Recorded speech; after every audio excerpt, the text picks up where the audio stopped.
Hello दोस्तों, मैं अमरदीप कादियान। नमस्ते, प्रणाम, सलाम वालेकुम, सत श्री अकाल, जय मसीह की, राम राम जी, जय माता की। दोस्तों, आपका स्वागत है मेरे यूट्यूब चैनल डिसेंट एडवाइज में।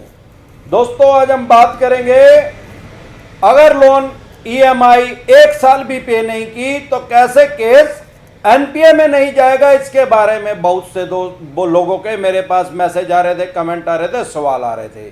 आज मैं उसका विस्तार से आपको जवाब दूंगा। जैसे कि आपको पता है, माननीय सीतारमण जी जो हमारी फाइनेंस मिनिस्टर है, उन्होंने राज्यसभा और संसद सभा में एक बिल पास करवाया था 2020 में ही, जिसके अकॉर्डिंग 1 साल तक एनपीए में केस नहीं जाएगा अगर किस्त भी नहीं दी तो। दोस्तों, आज हम यह समझेंगे, जब केस एनपीए में चला जाता है तो बैंक उसके बाद bank, NBFC company, HFC company या तो ये जो loan application provider loan provide करवाते हैं एप्लीकेशन से, इनके पास क्या राइट्स हैं, क्या अधिकार हैं, किस तरीके से आपके खिलाफ ये कार्रवाई कर सकते हैं। दोस्तों, जैसे ही केस एनपीए में जाता है, 3 महीने के बाद एनपीए में केस चला जाता है नॉन प्रॉफिट एसेट, उसको बैंक क्या करता है, 1 महीने के बाद ही क्या करना शुरू कर देता है। और एनबीएफसी कंपनियों तो 5-10 दिन के बाद ही वो क्या करते हैं, उसको ऑटो रिमाइंडर पे लगा देते हैं मैसेज को। धड़ाधड़ मैसेज आते हैं, एक दिन में 20, 25, 30, 50 बार तक मैसेज आते हैं। उसके बाद आपके पास फोन आने शुरू हो जाते हैं, 10, 5, 20 फोन आते हैं। अगर 1 महीना आपने किस्त रो दी तो ये जो चवन्नी छाप रिकवरी एजेंट बैंकों और एनबीएफसी कंपनी, एचएफसी कंपनी वालों ने पाले हुए हैं। क्योंकि इनका नाम चवन्नी छाप रिकवरी एजेंट क्यों है? क्योंकि 99% ये गलत काम करते हैं, लोगों को हरास करते हैं और बदतमीजी से लोगों से पेश आते हैं। इसीलिए रिकवरी एजेंटों का नाम मैंने चवन्नी छाप रिकवरी एजेंट रख रखा। इनको आपके पीछे लगा देते हैं, ये गाली गलौज पे भी उतार हो जाते हैं। बदतमीजी से तो बात करते ही करते हैं, आपके घर भी आते हैं, बदतमीजी से बात करते हैं और साम दाम दंड भेद हर तरीके से पैसा निकालना चाहते हैं। जब अगले 3 महीने तक 3 महीने और पूरे हो जाते हैं और किस्तें यो निकाल नहीं पाते हैं चवन्नी छाप रिकवरी एजेंट भी किसी भी तरीके से, क्योंकि अगर आपको राइट्स अपने पता है, नई राइट्स आपको पता है, तो मैं इस टॉपिक के ऑलरेडी एक वीडियो बना चुका हूं, आप वहां जाके वो अपने राइट्स पता कर सकते हैं। उसके बाद बैंक क्या करता है, बैंक क्या कर सकता है, बैंक आपका लोन सेटलमेंट के ऑप्शन पे आ जाता है। फॉर एग्जांपल, अगर आपने 2 लाख रुपए देने और ब्याज लग के 3.25 लाख या 3.25 लाख रुपए जितने भी हो गए हैं, तो बैंक कहता है भाई साहब 75,000 रुपए छोड़ देंगे, आपके 3.25 लाख है, आपके 2 लाख रुपए दे दो। पहले 2.25 कहता है, फिर 2 पे आ जाता है, कई बार मूल में से भी वो छोड़ने के लिए तैयार हो जाता है। इसको बोलते हैं सेटलमेंट। अगर आपने सेटलमेंट कर दी, मैं हमेशा ये सुझाव देता हूं आपको सेटलमेंट करनी नहीं चाहिए, नहीं तो फ्यूचर में आपकी फाइनेंशियल डेथ बैंक या एनबीएफसी कंपनी कर देते हैं। ये आपकी सिविल में रिपोर्ट भेज देते हैं आगे कि इस आदमी ने सेटलमेंट किया, तो 99% चांस है कि आगे आपको कोई भी बैंक या एनबीएफसी कंपनी लोन नहीं देगी।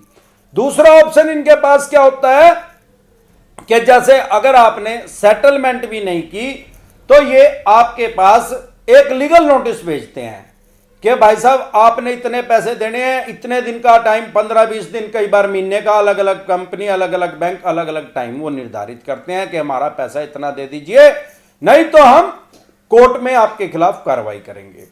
उसके भी अगर आपने नहीं जवाब दिया, उसको इग्नोर कर रहे हैं, तो ये आर्बिट्रेशन का इस्तेमाल करते हैं। मतलब सामान्य बोलचाल की भाषा में इसको बोलते हैं मध्यस्थ। वो मध्यस्थ क्या होता है, जब आप किसी भी बैंक के एनबीएफसी कंपनी से लोन लेते हैं तो आप एक एग्रीमेंट पे साइन करते हैं। उसके अंदर ये क्लोज होता है कि आपने फ्यूचर में कभी किसी का भी कारण से अगर आपने बैंक या एनबीएफसी कंपनी का लोन रीपे नहीं किया, तो वो जो मध्यस्थ होगा वो दोनों पक्षों की बात सुन के, बैंक और जिसने लोन लिया उनकी दोनों की बात सुन के एक फाइनल डिसीजन देगा जो कि दोनों पक्षों को मान्य होगा। लेकिन वो जो मध्यस्थ होता है वो उनका एक ऑफिसर होता है बैंक या एनबीएफसी कंपनी का। वो मेरे देखने और समझने में आया, वो ज्यादातर बैंक या एनबीएफसी कंपनी के हक में ही फैसला देते हैं, क्योंकि उनको सैलरी उन्हीं से मिलती है, उनके पास बहुत ज्यादा पावर होती है। वो अगर आप किस्त नहीं दे रहे और आर्बिट्रेशन में आपका केस चला गया तो आपकी तारीख लगवा सकते हैं, ज्यादातर अदर स्टेट में लगवाते हैं। अगर फिर भी आप उसको इग्नोर कर रहे हैं, उस बात को उनके नोटिस का जवाब नहीं दे रहे, तो वो आपकी कंपनी में जहां पे आप जॉब करते हैं मान लो, तो वहां पे आपकी कंपनी को आदेश दे सकते हैं रिटर्न में कि इस आदमी की जितनी सैलरी है इसकी 50% सैलरी काट के हमारे लोन अकाउंट में इसमें ट्रांसफर की जाए, जमा करवाई जाए और इसको आधे पैसे दिए जाए। आप ये सोचो कि मैं तो यार कंपनी बदल लूंगा, तो उससे कोई फायदा नहीं होगा उनको, क्योंकि पैन कार्ड तो आपका वही रहेगा। कोई भी बैंक है या किसी भी डिपार्टमेंट में आप काम करेंगे तो वो आपसे सबसे पहले पैन कार्ड मांगेगा। पैन कार्ड से आप 2 मिनट में पकड़ में आ जाएंगे। वो नोटिस आर्बिट्रेशन वाले वहां पे अपना नोटिस भेज देंगे आपका। तो क्या होगा, इस तरह से आपको बैंक अपने पैसे रिकवर कर सकता है। अगर आप फिर भी पैसा नहीं देते, या आप कोई ऐसा बिजनेस व्यापार काम धंधा करते हैं जिसमें कि आपको वो पैसे काट नहीं सकता किसी भी तरीके से, तो बैंक या एनबीएफसी कंपनी क्या करते हैं, आपसे चेक लेते हैं, ब्लैंक चेक भी लेते हैं और रकम भरे हुए भी चेक लेते हैं। उस चेक को बाउंस करवा के 138 नेगोशिएबल एक्ट के तहत आपके ऊपर केस रजिस्टर्ड कर सकते हैं। वो केस थाने में रजिस्टर्ड नहीं होता तो वो कोर्ट में ही है, लेकिन वो क्रिमिनल भी होता है और सिविल भी होता है। उसमें दोनों तासीर होती हैं। क्रिमिनल क्यों होता है? क्रिमिनल इसलिए होता है क्योंकि उसमें आपको 2 साल की सजा हो सकती है जेल की, और सिविल इसलिए होता है तो आपको 100% तक जुर्माना हो सकता है। और क्रिमिनल और सिविल इसलिए होता है क्योंकि उसमें 2 साल की जेल भी हो सकती है और जुर्माना भी हो सकता है मान्य कोर्ट के द्वारा। इसीलिए उसकी दोनों तासीर होती है, सिविल भी, क्रिमिनल भी, दीवानी भी, फौजदारी भी। जैसे ही वो आपके ऊपर केस रजिस्टर्ड होएगा, हर बैंक और एनबीएफसी कंपनी के पास ये राइट्स हैं अपने पैसा लेने के लिए, आपके ऊपर केस करने के।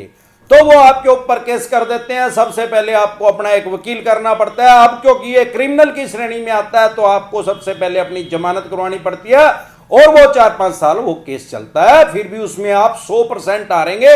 उसमें आप बैंक या एनबीएफसी कंपनी से जीत नहीं सकते, क्योंकि वो आपका ही चेक है और आपने ही उस पर साइन करके दे रखे हैं। तो इसमें समझना चाहिए आपको। लेकिन दिक्कत परेशानी कहां आती है, बैंक इसको, ये ब्रह्मास्त्र है, इसको सबसे लास्ट में इस्तेमाल करता है, क्योंकि बैंक अपना 4-5 साल पैसा फंसाना नहीं चाहता। मेट्रो सिटी में आप अगर रहते हैं तो 8-10 साल भी केस मैंने चलते हुए, इस टाइप के केस चलते हुए देखे हैं। अब बहुत से लोगों के मेरे पास कमेंट आ रहे हैं कि हमने तो चेक ही नहीं दिया, या क्रेडिट कार्ड ले रखा था हमने तो कोई चेक नहीं दिया, तो अब बैंक या एनबीएफसी कंपनी हमारा क्या कर सकते हैं? अरे भैया, अगर आपने चेक भी नहीं दिया तो 138 नेगोशिएबल एक्ट का केस तो आपके ऊपर रजिस्टर्ड हो ही नहीं सकता, क्योंकि आपने चेक ही नहीं दे रखा। लेकिन कोई भी बैंक या एनबीएफसी कंपनी या एचएफसी कंपनी भी बगैर एग्रीमेंट के आपको पैसे नहीं देती। किसी एग्रीमेंट के ऊपर आपने साइन जरूर करवा रखे हैं। उस एग्रीमेंट के अंदर कई तरह के क्लोज होते हैं, वो उसके भी आप पे भी आपके ऊपर केस कर सकते हैं। लेकिन वो क्रिमिनल केस रजिस्टर्ड नहीं होगा, वो दीवानी का ही होगा। लेकिन उसमें भी मान्य कोर्ट के द्वारा आपकी प्रॉपर्टी अटैच हो सकती है। आदेश के द्वारा मान्य कोर्ट के आपकी प्रॉपर्टी अटैच हो सकती है। आप ये ना सोचे कि मैंने चेक नहीं दिया है, मेरा कुछ नहीं कर सकते। आपकी प्रॉपर्टी अटैच हो सकती है उसके द्वारा। आपका बैंक को भी फ्रीज, खाते को भी फ्रीज कर सकते हैं। आप सोचे मैं इस अकाउंट में से दूसरे अकाउंट में जमा करवा लूं, किसी को क्या पता लगेगा? पैन कार्ड तो आपका वही रहेगा। आजकल सब कुछ ऑनलाइन है, तो ऐसी गलती ना करें। जैसे कि अब माननीय सुप्रीम कोर्ट में अभी के रोक लगी हुई है, क्योंकि एनपीए केस नहीं हो रहे हैं। लेकिन जैसे ही एनपीए होंगे तो आप भी इसकी श्रेणी में आ जाएंगे, एनपीए की श्रेणी में। अगर आपने 5-7 महीने से किस्त बैंक या एनबीएफसी कंपनी की नहीं दी, तो आपको कानून के बारे में ज्ञान होना चाहिए कि ये इस तरह से आपके साथ भी कर सकते हैं। इनके पास राइट्स हैं अपना पैसा वापसी लेने के। तो आज के लिए बस इतना ही, कल फिर मिलते हैं। और एक बात और जो लास्ट की है, जो इसमें अभी मेरे से छूट गई है, कि 1 साल तक एनपीए केस नहीं होगा। इस बारे में भी बहुत से मेरे पास क्वेश्चन और सवाल आ रहे हैं, कमेंट आ रहे हैं। वो ये है, वो आम और खास आदमी के लिए नहीं है, वो सिर्फ कारपोरेट के लिए वो जो कानून बनाया, वो कारपोरेट जगत के लिए, जिन्होंने करोड़ों रुपए का लोन ले रखा है, उनके ऊपर लागू होगा। उनका केस जो है 1 साल भी किस्त ना दे तो उनका एनपीए में नहीं जा सकता, क्योंकि आम आदमी का केस ही 2 करोड़ 10, 20, 50 लाख रुपए या 10, 20, 50 हजार रुपए ऐसे कुछ फिगर के केस होते हैं।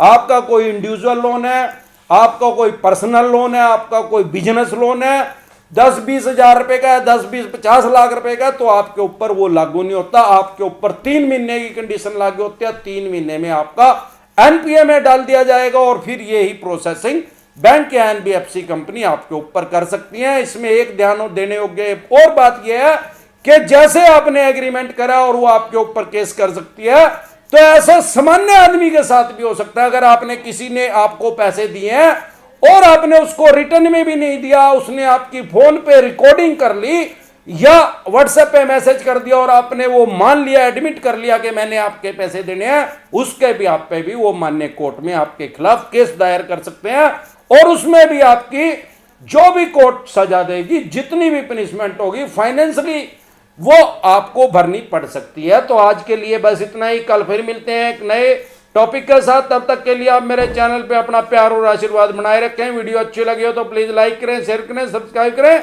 और बेल आइकन का बटन दबाना ना भूलें। नमस्कार।